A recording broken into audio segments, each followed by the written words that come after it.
Стойки и стоицизм. Как оставаться спокойным, пока мир рушится? Если вы когда-нибудь слышали о стоиках, то скорее всего это было что-то вроде: стойки — это те ребята, которые спокойно принимают все удары судьбы и говорят: это не проблемы. Звучит как суперсила. Да, но с подвохом. Чтобы стать стоиком, вам придется усвоить несколько простых и не очень простых правил жизни. А чтобы сделать это весело, давайте разберемся, что такое стоицизм с юмором, капелькой сарказма. Стоики – последователи философской школы стоицизма, которая возникла в Древней Греции около 300 года до нашей эры. Школа получила свое название от стоа, греческое стоо, что означает раскрашенная колоннада, и основатель школы Зенон проводил свои лекции. Стоицизм был одной из самых влиятельных философских систем античности и оказал значительное влияние на западную культуру. Он проповедовал идею внутреннего покоя, разумного поведения и гармонии с природой. Стоики считали, что человек должен жить в гармонии с природным порядком и разумом, который управляет Вселенной. Они верили в существование некоего всеобщего логоса, разума, который является основой мира. Стоицизм – философия для тех, кто устал. Знаете, что общего у древнегреческого философа Зенона из Кития и вашей бабушки, которая говорит: «Но зато мы живы, когда сгорел торт в духовке». Они оба стоики. Разве не прекрасно знать, что одна из самых влиятельных философий в истории мира по сути сводится к мастерству держать лицо, когда все идет не так? Итак, начнем с основ. Стоицизм – это школа философии, которая учит нас жить в гармонии с природой, быть добродетельными, что самое главное – не принимать жизнь слишком близко к сердцу. Кто такие стоики? Или клуб «Я выше этого»? Стоики – это те люди, которые в самой критической ситуации говорят: ну могло быть и хуже. Например, представьте, что вы упали в грязь в белых брюках. Обычный человек начнет ругаться. Стоик же просто посмотрит на штаны и скажет: белые брюки — это иллюзия, как и сама грязь. И спокойно пойдет дальше. Главное правило стоика — не парься по поводу того, на что ты не можешь повлиять. Дождь, пробки, сосед сверху, который решил, что он барабанщик — это все не в твоей власти. Твоя задача — относиться к этим вещам как к дождю. Неприятно, но что поделать. Сейчас бы таких людей назвали пофигистами. Основатели стоицизма – Зенон и его клуб. Стоицизм был основан парнем по имени Зенон из Кития, который однажды потерял весь свой товар, он был торговцем, а затем решил: ладно, пойду учить людей, как не страдать. Это ли не лучший способ справиться с кризисом? Вот краткий список звездных стоиков. Вышеупомянутый Зенон из Кития, основатель школы, сформулировавший базовые принципы стоицизма. Человек, который придумал эту всю штуку. Если бы он жил сегодня, то, наверное, писал бы книги вроде «Как сохранять спокойствие в условиях тотального хаоса». Сенека, римский философ, драматург и наставник императора Нерона. Его письма и эссе учат, как преодолевать трудности и жить достойно. Он был богатым философом, который учил, что деньги — это не главное, пока сам жил в роскоши. Да, немного противоречиво, но кто мы такие, чтобы судить его? Марк Аврелий, римский император, который был настолько стоиком, что смог управлять одной из самых больших империй мира и при этом не потерять самообладание. Его дневники — это что-то вроде античного блога о саморазвитии. Эпиктет — это раб, ставший философом. Он утверждал, что свобода зависит от внутреннего отношения, а не от внешних обстоятельств. Основные принципы стоицизма, или как быть человеком, которому все нипочем. Делай, что можешь, и не переживай о том, что не можешь. Стоики утверждают, мир делится на две части: то, что ты можешь контролировать, и то, что нет. Например, контролируешь свое отношение к тому, что тебя уволили. Не контролируешь факт, что тебя уволили. Мораль? Если начальник решил, что ты ему больше не нужен, это его проблема. Твоя задача спокойно собраться, сказать спасибо за урок и идти дальше по жизни. Добродетель – это главное. Если вы думали, что стоицизм – это просто искусство не переживать, то это не совсем так. Важно быть добродетельным. Это значит, что нужно быть честным, справедливым, смелым и разумным. Да, звучит сложно, но стоики верили, что жизнь по этим принципам – это ключ к счастью. Эмоции – это враг. Стоики считали, что эмоции – это плохо. Нет, радоваться и смеяться можно, но плакать из-за сломанного ногтя или расставания с девушкой, которая даже не знала о вашем существовании, это уже лишнее. Смерть неизбежна, так что расслабьтесь. Стоики постоянно напоминают: ты смертен. Это не значит, что они были мрачными пессимистами. Наоборот, они считали, что осознание собственной конечности помогает ценить жизнь. Как говорится, живи так, будто завтра умрешь, но не трать на это все деньги. Повседневная жизнь стоика. Утро. Стоик просыпается рано. Он смотрит в окно и думает: сегодня будет трудный день. Наверное, все пойдет не так, но я готов. Это называется методом негативной визуализации. Закон, который помогает быть морально готовым к любым трудностям. Если в холодильнике только овсянка, стоик не будет жаловаться. Он скажет: овсянка – это то, что я заслужил. Это прекрасно. И начнет ее есть с философским выражением лица. Работа. Когда коллега кричит на вас за неправильно отправленный отчет, стоик думает: его злость – это его проблема, не моя. А потом спокойно исправляет ошибку. Вечер. После длинного дня стоик пишет дневник: сегодня я сделал все, что мог. Завтра будет новый день. Спасибо судьбе за еще один урок. И ложится спать с чувством выполненного долга. Современный стоицизм – как выжить в 21 веке.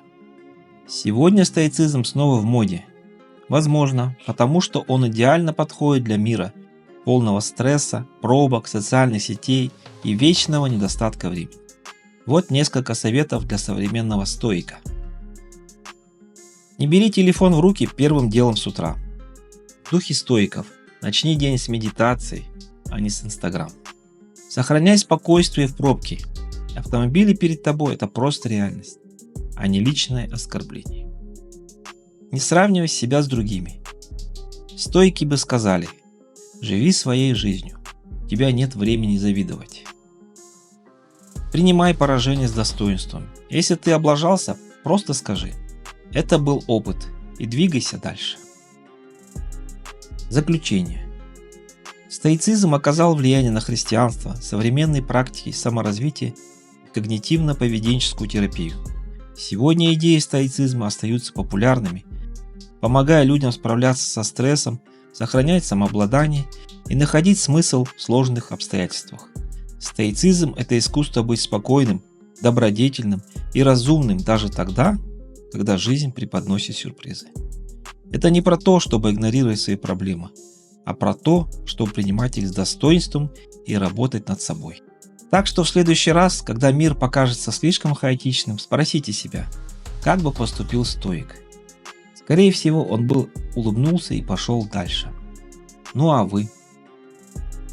Друзья, если вам понравилось мое видео, натурфилософия – это, если уж на чистоту, прародительница всех современных наук. Да, мы привыкли думать, что философы сидели себе в античных креслах, попивая вино и обсуждая глубокомысленные вопросы бытия. Но на деле они больше походили на студентов первого курса, которые внезапно решили, что знают, как устроена Вселенная. Без формул, микроскопов и понимания элементарных законов физики. Зато с кучей энтузиазма. И вот, представьте себе, сидит такой древнегреческий интеллектуал на берегу Эгейского моря и смотрит на Волгу. В голове у него зреет великая мысль: Эврика, мир – это вода. И тут начинается натурфилософия. Пожалуй, первым натурфилософом, о котором нам рассказывает история, был Фалес из Милета. Его идея звучала так: все вещи произошли из воды, потому что вода – основа жизни. Ну что ж, логично, ведь он жил в Греции, где вода была повсюду, реки, моря, вино, которое на 3/4 состояло из воды. Но тут же возникает вопрос, если все из воды, то почему Земля твердая? Ответ прост, может вода сжалась? Отличное объяснение. Можно было бы подать заявку на Нобелевскую премию, если бы она существовала в то время. Но в эпоху Фалеса за такие гениальные идеи тебя максимум приглашали на симпозиум с бесплатным ужином. Следующим в очереди был Анаксимандр, ученик Фалеса. Этот парень, похоже, решил, что его учитель слишком зациклен на воде и заявил: «Все из-за Пейрона». Что такое Пейрон? Ну, это такая бесконечная неопределенная штука, из которой произошли все вещи. Удобно, не правда ли? На любой вопрос можно было отвечать: Апейрон. Апейрон, потому что никто не понимает, о чем ты говоришь. На случай, если вы думаете, что это звучит как отмазка, то да, это и есть отмазка. Если что-то нельзя объяснить, назови это Апейроном. И проблема решена. Гениально. После воды и Апейрона на сцену вышел Анаксимен, который решил, что вся эта история с Апейроном слишком туманна. Туманно в буквальном смысле, потому что он заявил: мир сделан из воздуха. Его аргумент: воздух может становиться чем угодно. Разряженный — это огонь, сжатый — вода, еще плотнее — земля, а там уже и до камней недалеко. Представьте себе, как он объясняет это своим коллегам. Вы видите этот камень? Это просто очень плотный воздух. А теперь вдохните. Чувствуете? Это огонь, только разряженный. Никто, конечно, ничего не понял, но все кивали, чтобы не показаться глупыми. Затем появился Гераклит, философ Эма. Этот парень был уверен, что все это огонь. Почему? Потому что огонь — это движение, а движение — это жизнь. И вообще все течет, все меняется. Но вы поняли. Такой философский рок-н-ролл. У Гераклита было одно хобби. Он любил говорить загадками. Например, нельзя войти в одну и ту же реку дважды. Коллеги пытались уточнить. Но если река из воды, а не из огня, то как? Гераклит только мрачно улыбался и уходил в закат, оставляя всех в недоумении. В эту анархию стихии ворвался Пифагор, который решил, что философия слишком проста, и добавил в нее математику. По его мнению, мир — это числа. Все явления можно описать через пропорции, гармонию и теоремы. Звучит убедительно, но проблема в том, что Пифагор был странным типом. Например, он запрещал своим ученикам есть бобы. Представьте себе философа, который говорит: числа – основа всего, но ради всего святого никаких бобов. Возможно, это была его гениальная стратегия – сделать философию настолько сложной, чтобы никто не понял, в чем смысл, и не стал спорить. Завершим этот парад великих идей Демокритом, который решил, что все эти стихии – чушь. На самом деле все состоит из атомов, маленьких неделимых частиц, которые носятся туда-сюда в пустоте. Учитывая, что он жил за пару тысячелетий до изобретения микроскопа, это было весьма дерзкое предположение. Но как он объяснял это своим коллегам? Представьте себе хлеб, вы его режете, потом еще режете, и так до сих пор, пока не останется кусочек, который нельзя порезать. Это и есть атом. Гениально! Конечно, никто ему не поверил, но идея была настолько интересной, что мы вспоминаем его до сих пор. Итак, натурфилософия – это эпоха, когда люди пытались объяснить мир, вооруженный только наблюдениями, фантазией и большим запасом уверенности. Кто-то из них оказался прав, кто-то ошибался, но главное, они заложили основу для будущей науки. И честно говоря, кто знает, какие сегодняшние теории будут казаться нашим потомкам такими же смешными, как идеи о мире, состоящем из воздуха или Апейрона. Главное – продолжать задавать вопросы, даже если ответы порой звучат немного странно. Когда речь заходит о софистах, античных мастерах риторики, то стоит сразу уточнить, это были не просто философы, это были рок-звезды мира словесных баталий. Их задача была не столько найти истину, сколько победить в споре.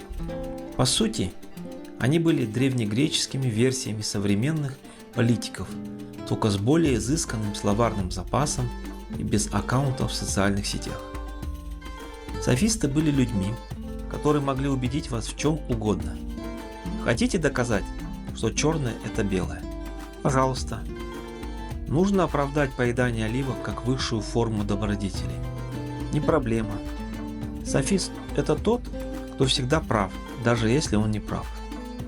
В этом их искусство и их проклятие. Протагор, один из самых известных софистов, прославился фразой «Человек – мера всех вещей». Что это значит? Да что угодно. Это универсальная формула для любого спора. Например, если кто-то заявляет «Эта статуя ужасна», вы просто отвечаете «Для вас да, а для меня нет». Бинго! Спор закончен. Но давайте будем честными. Эта фраза – идеальный предлог, чтобы никогда не признавать свои ошибки. Представьте, как Протагор разговаривает с друзьями. «Друг, ты обещал вернуть деньги за разбитый амфор».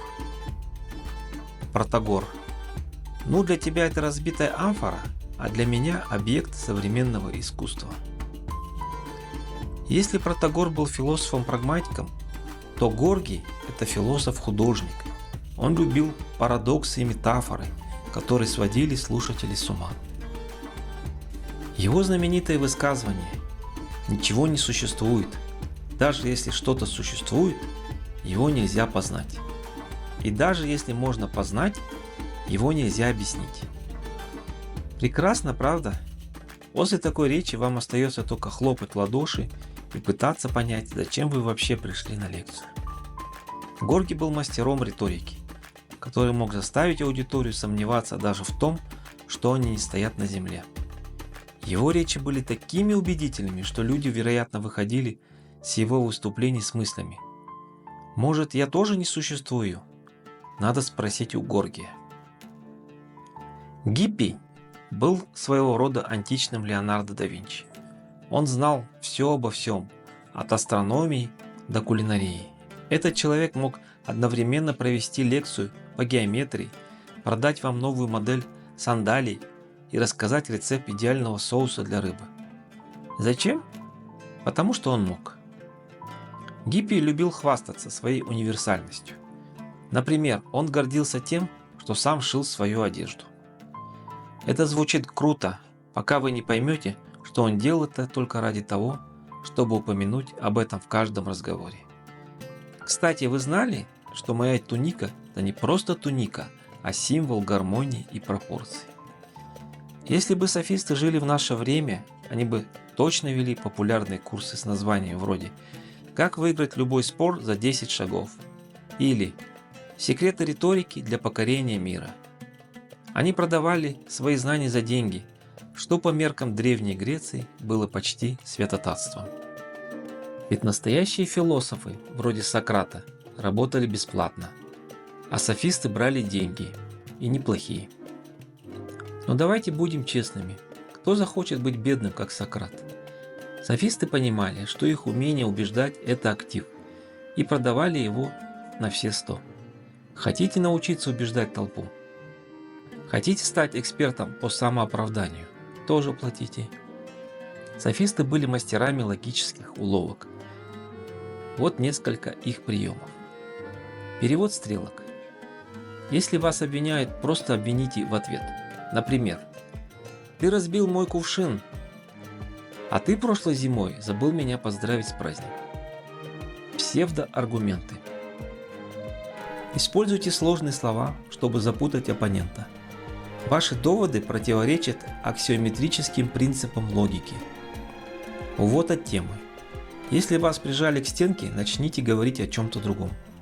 Почему ты не вернул долг? А ты заметил, какие сегодня красивые облака?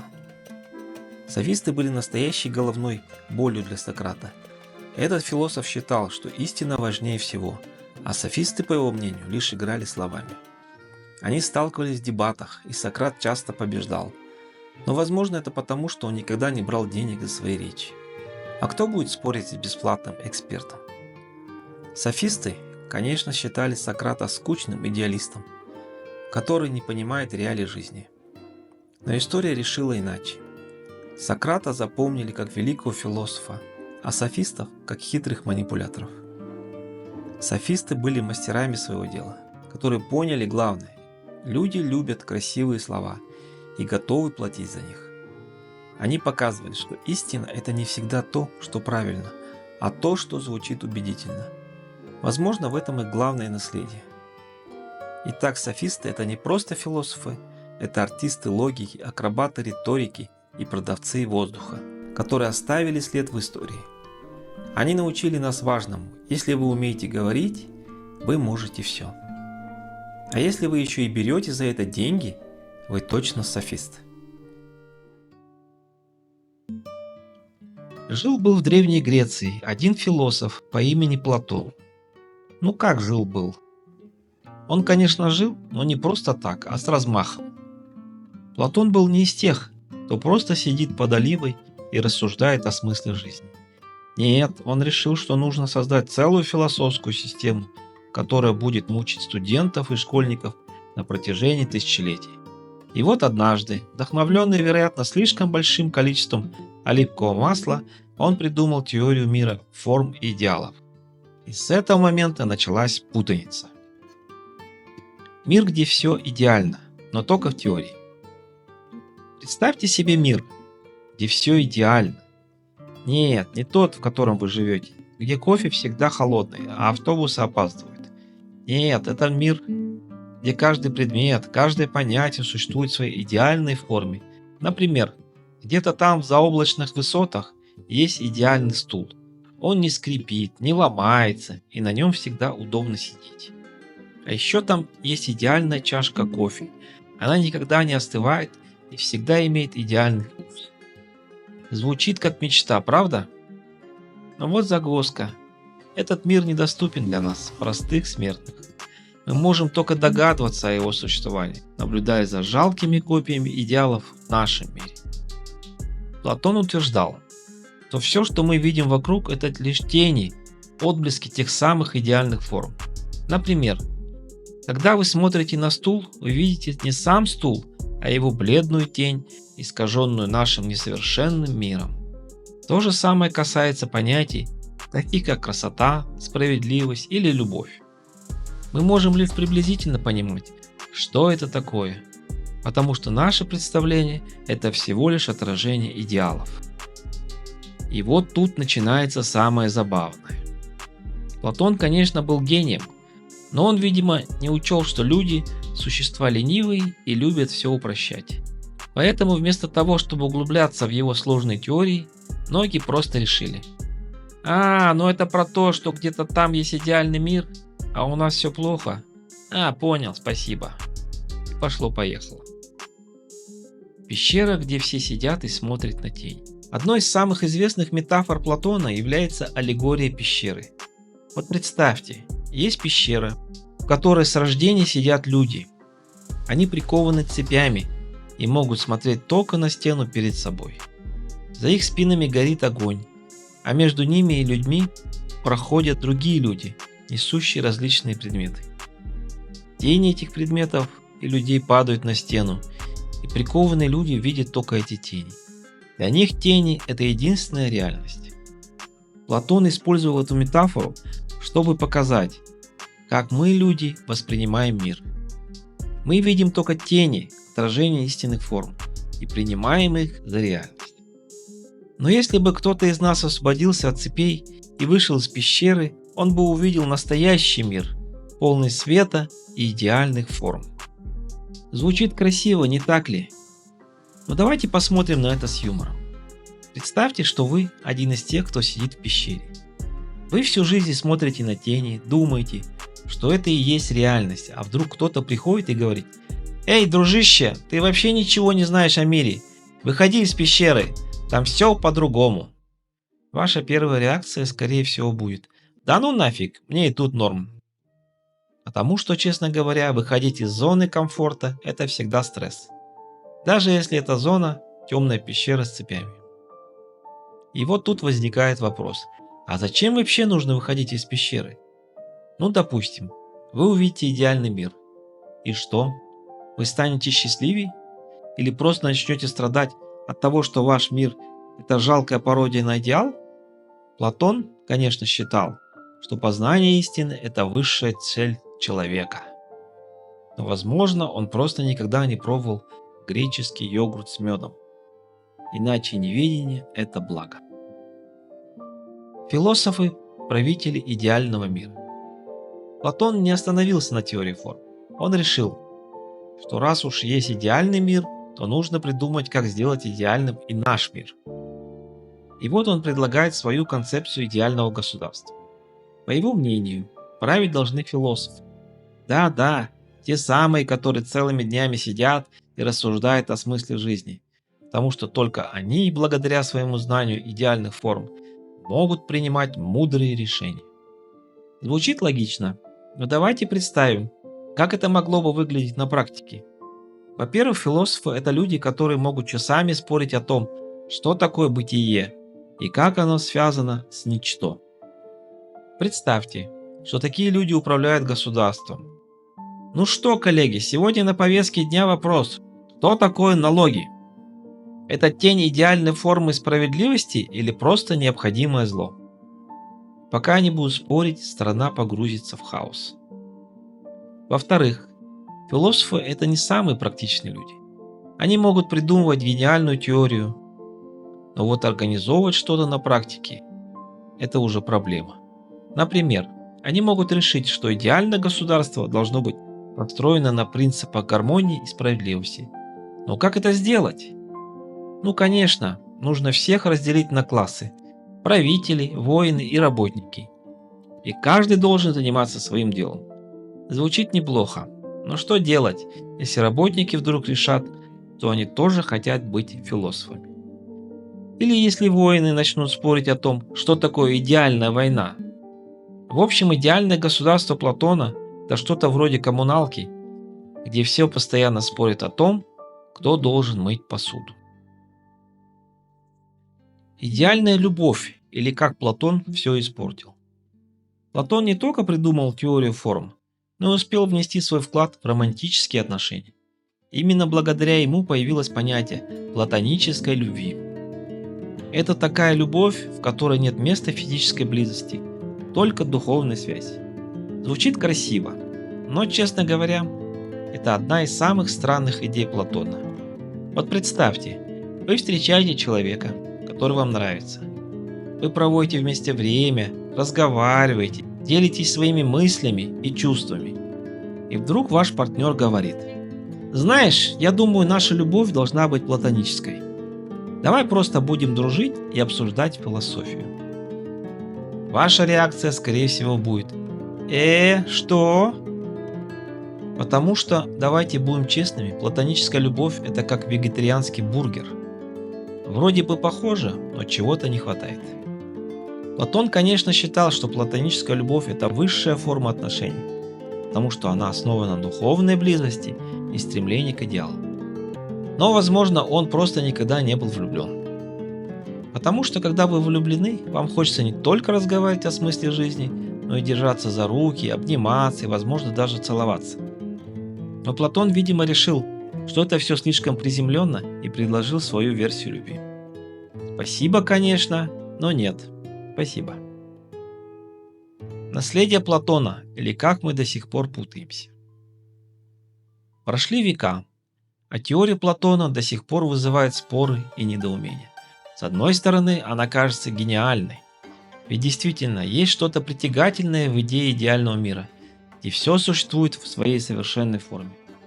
С другой стороны, это все слишком абстрактно и далеко от реальности. Например, возьмем понятие красоты. Платон утверждал, что где-то там есть идеальная форма красоты, а все, что мы видим в нашем мире, это лишь ее отражение. Но что такое идеальная красота? Это как универсальный стандарт, который подходит всем? Или что-то индивидуальное? Платон, конечно, не уточнил. Поэтому мы до сих пор спорим о том, что красиво, а что нет. И, честно говоря, это довольно утомительно. То же самое касается и других понятий, таких как справедливость, добро и зло. Платон считал, что где-то там есть идеальные формы этих понятий, но как их достичь? Как сделать наш мир более справедливым и добрым?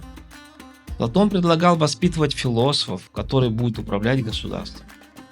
Но как мы уже выяснили, это не самая практичная идея. Заключение. Платон гений или мастер запутывания? Так кто же такой Платон? Гений, который открыл нам глаза на мир идеалов? Или мастер запутывания, который придумал сложную теорию, чтобы все головы болели? Наверное, и то, и другое. С одной стороны, его идеи вдохновляют и заставляют задуматься о том, что есть что-то большее, чем наш мир. С другой стороны, они настолько абстрактны, что иногда кажется, что Платон просто решил пошутить. Но, возможно, в этом и заключается его гениальность.